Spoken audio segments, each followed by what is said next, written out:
पर्दा फोन पर बीजी बा औरत ये तकलीफ बा। ए गणेश बबुआ जी भैया हाथ मत पकड़ी पक्की छीना रही हो।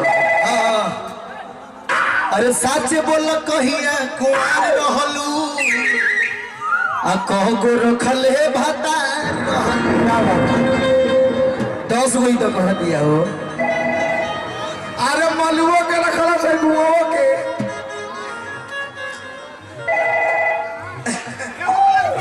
और दिया कह दिया मिठाई बिया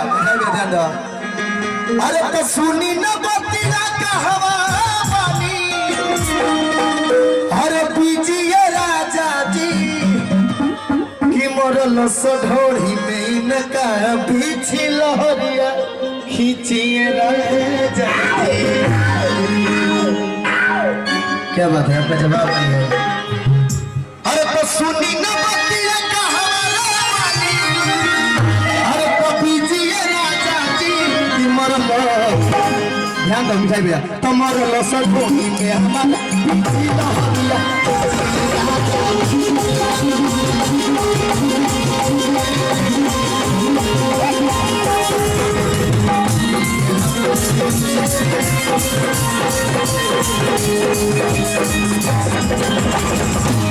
और फरमाइश है परमाननीय भैया जी के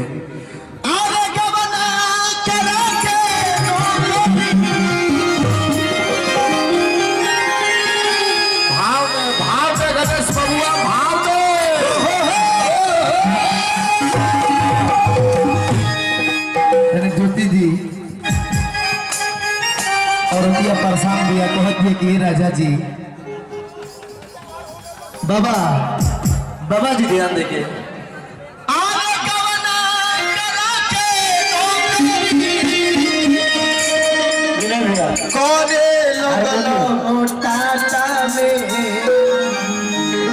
अरे कछो बनाई लो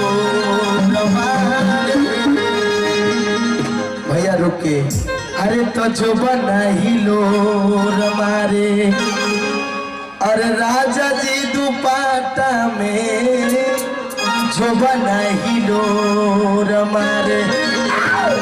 बोलो भैया कब ना करा के नौकरी अरे करे लगलो टाटा में हर तो जो बनाई लो रमोर भैया तो जो बनाई लो रमारे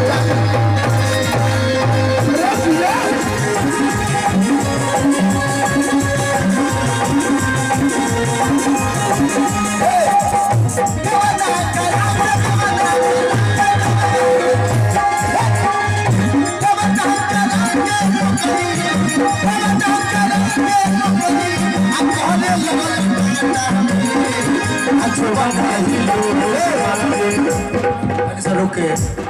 इन्हें ध्यान दो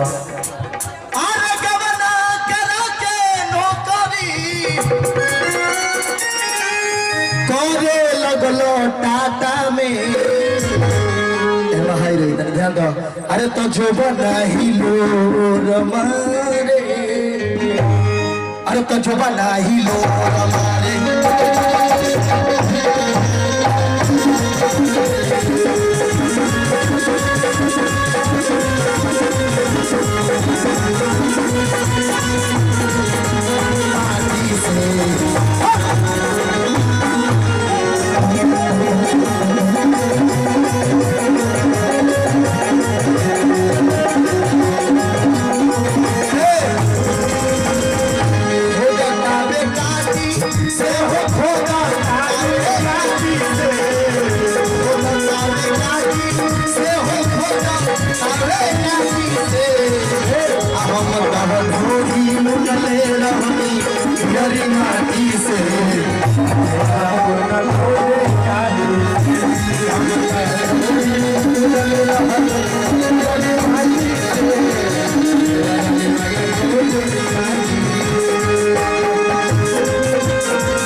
सोना ऐसन दे है जा मन तो करता था तबे से काट ले होता बर्बाद हो आगिला को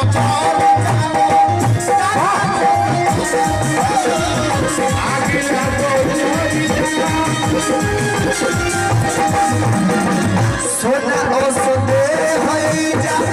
होता बर्बाद हो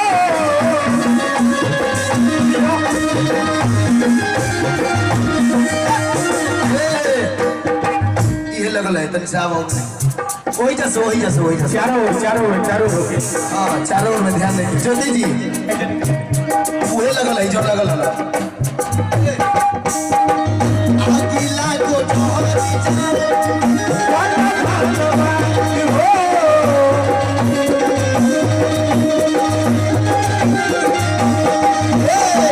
सोना औसते है जा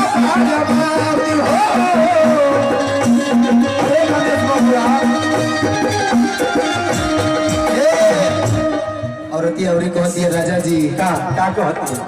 आगे चढ़ली जवानी ज्योति जी आगे चढ़ली जवानी सही है ना? गणेश भाई ब्रिजभान यादव सहारा इंडिया भैया की तरफ से बहुत बढ़िया 51 रुपया का पुरस्कार और सहारा इंडिया के बहुत अच्छे वो LIC एजेंट हैं जी जी और भैया की तरफ से आशीर्वाद स्वरूप बहुत रुपया का पुरस्कार और चलिए भैया के लिए कहना है अरे तो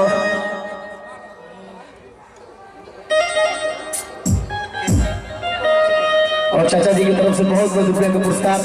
कहता ना कि बहुत बढ़िया वेरी गुड गाओ थोड़ा चाचा जी की गोट छुपे गोल लगाते हृदय से प्रणाम लेकिन कहे के बाद अरे बाजा ध्यान देके आगिला गो झोरी जाओ अरे टाटा धन्यवाद हो सोना जो सीधे है जा क्या बात है सोना जो समझे ए जा ऑइंच के बोले के चाहिए आलमगीर भैया कि सोना जो सीधे है जा होता बर्बाद कोई जो ईट के बैठी जा धीरे से हाँ हट के बैठ जाए के चाहिए लेकिन औरत कहती है अरे चढ़ली जवानी बचाऊ घरे जाता घाटा में क्या बात है अरे तो जो बनाही लो रमारे हिला के पूरा हिला दे इनके हिला के ना अरे तो जो बनाही लो रमारे आजा जी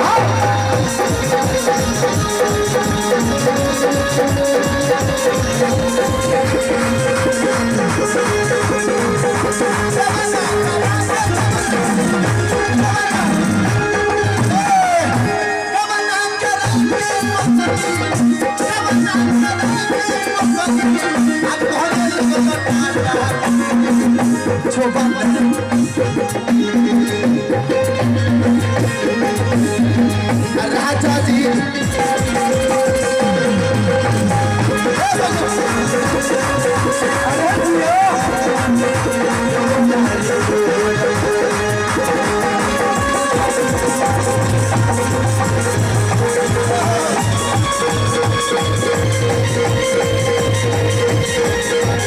अरे तो महू का मरद भेटा ही लग